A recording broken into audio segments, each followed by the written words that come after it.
பாகிஸ்தான புறமுதுகு ஓட்டி 24 மணி நேரத்திலே இந்தியாவின் பாரதத்தினுடைய பெருமையை அகில உலகுக்கு எடுத்து சொன்னவர் அண்ணன் மோடிஜி அவர்கள் என்பதை பெருமையோடு சொல்லிக்கொள்ள கடமைப்பட்டிருக்கிறேன்.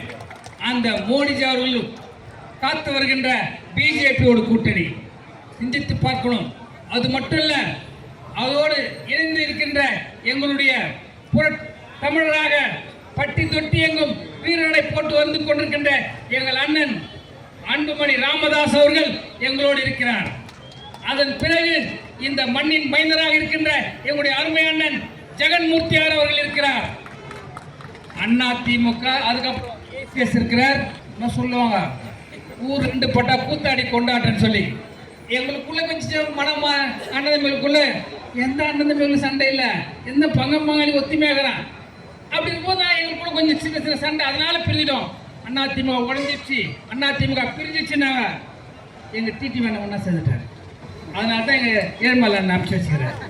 புரிஞ்சுக்கணும். ஏன்னா நாங்கெல்லாம் பிரிந்த இயக்கம் உண்டுபட்டதாக வரலாறு இல்லை. ஆனால் அனைவரும் ஒட்டுமொத்தமாக ஒரே கொடை இன்று நின்று கொண்டிருக்கிறோம்.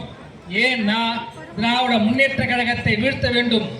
திராவிட முன்னேற்ற, அதாவது இவன் ஆண்டது போதும் மக்கள் மாண்டது போதும் என்கிற நிலை இன்றைக்கு தமிழகத்தில் நிலவி கொண்டிருக்கிறது.